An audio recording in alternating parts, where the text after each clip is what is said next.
Hello, अस्सलाम वालेकुम। क्या हाल है आप लोगों के? और इधर मैं ना काम निपटा रही थी, तो मैंने सोचा मैं व्लॉग भी शेयर करूँ। अक्सर लोग पूछते हैं कि इतनी ज़्यादा टाइम्स पे सब्जियां कैसे हम फ्रीज़ कर सकते हैं, स्टोर कर सकते हैं, तो वो ख़राब तो नहीं होती? तो जी नहीं, बिल्कुल नहीं होती। मैं खुद यही करती हूँ कि स्टार्टिंग में मैं जैसे लहसुन अदरक ला के एक एक केजी पीस के फ्रीज़र में या फ्रिज में रख देती हूँ, तो वो भी ख़राब नहीं होता। और जैसे ये पालक है, इसको अच्छे से मैंने काट के और अच्छे से वॉश करना है छन्नी में डाल के।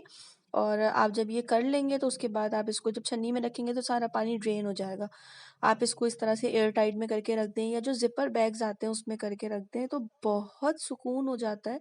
मैं स्टार्टिंग में ना मैं मंथ के मैं ये सब छोटी-छोटी चीज़ें बहुत सारी करके रख देती हूँ। ग्रोसरी आ जाती है तो उसके बाद मैं कुछ वेजिटेबल्स ला के, जैसे बच्चे फ्राइड राइस खा रहे होते हैं और आपको हर वक़्त नहीं होता है कि आप मंगवाएँ, क्योंकि हमारे यहाँ राहिल नहीं खाते फ्राइड राइस, तो बहुत ज़्यादा तो नहीं बनते क्वांटिटी वाइज़, तो मुझे 2 चीज़ें बनानी पड़ती हैं। तो फिर ये होता है कि हेक्टिक होता है कि आप जिस वक़्त लाएँ उस वक़्त काटें-पीटें। और फ्राइड राइस की या चाउमीन की जो वेजिटेबल्स होती हैं वो आप ईज़िली काट के फ्रीज़ कर सकते हैं। तो इसी तरह से मैं जैसे मैंने पालक फ्रीज़ कर दी, और मैं ये कैबेज जो है वो करके, और सारी जो जितनी भी वेजिटेबल्स हैं इनको मैं काट के जिस तरह से भी मुझे चाहिए होती हैं।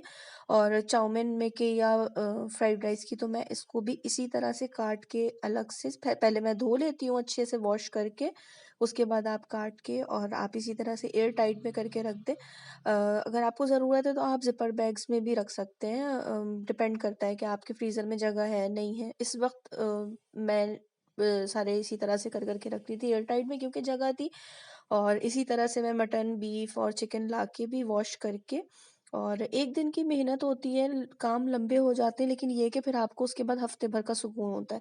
तो मैं इसी तरह से मटन ले आती हूँ, आपको जितना पक रहा होता है, जैसे मेरे घर में एक वक्त में हाफ केजी में बनाती हूँ, तो मैं उसके भी धो के और उसको मैं ना प्याले मैंने रखे हुए इस तरह से कि मैं वॉश करके, और चिकन होती है तो 1 केजी होती है, तो फिर मैं उसको उसी हिसाब से बना के रख देती हूँ। कि आपको कभी एकदम से जल्दबाज़ी होती है और फिर बच्चों के साथ 10,000 काम होते हैं, कभी दिल नहीं चाह रहा होता है।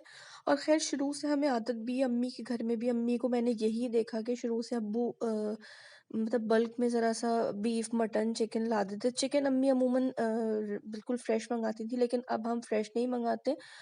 हम ये कि फ्रेश लाके धो के वॉश करके रख देते हैं। अम्मी फ्रीज़्ड की हुई चिकन नहीं खाती थी, तो हमें उस वक़्त तो आदत थी, लेकिन अब ये है कि बच्चों के साथ है और इतने काम होते हैं, तो फिर मैं ये छोटी-छोटी चीज़ें, क्योंकि पहले इतने नखरे नहीं होते थे बच्चों के, हम जब छोटे थे, लेकिन मैं देखती हूँ कि अब मेरे बच्चों के तो बहुत नखरे हैं, तो मैं फिर कोशिश करती हूँ कि थोड़ा-सा फ्रोज़न फूड रखा होता है फ्रिज में और इस फ्रीज़र में, और इस तरह से मैं कुछ वेजिटेबल्स काट के रख देती हूँ कि मुझे ज़रा-सा सुकून हो जाए कि एकदम मुझे बनाना है तो मुझे हैबत ना हो। जैसे मैंने पहले भी व्लॉग्स में बताया, जो मेरे व्लॉग्स देखते हैं उनको पता है, जैसे मैं चिकन ब्रेस्ट पीस ले लेती हूँ और उसको मैं तंदूरी मसाला लगा के और चंक्स बना के रख देती हूँ। और इधर मैंने लाई थी, क्योंकि वो कैरेट्स जो हैं वो शौक से खाती हैं, इस तरह से मैं 1-2 किलो कैरेट्स लेके इसको छील के पीस बना के मैं इसको फ्रिज में रख देती हूँ कि चलते-फिरते बच्चे खा लें, वरना बच्चे नहीं खाते चीज़ें। और यकीन करें, इस तरह से करके रखें, बच्चे अच्छी तरह से खा पी लेंगे। तो ये 1-2 दिन की मेहनत होती है मेरी, एक दिन लहसुन अदरक पीस के रख दिया, एक दिन ये कर दिया, एक दिन गोश्त धो के रख दिया। अभी मेरे गोश्त नहीं धुले ना आए हैं, और कबाब बना के फ्रीज़ कर दो तो वो तो 2-3 महीने की जान छूट जाती है। तो इस तरह से मैं आगे चीज़ें आप लोगों के साथ शेयर करूँगी, इंशाल्लाह रमज़ान आएँगे उसमें मैं शेयर करूँगी। बहुत सुकून हो जाता है, वक़्ती परेशानी लगती है, और ये राहील के बर्तन रखे हैं क्योंकि खाना राहील का जाता है।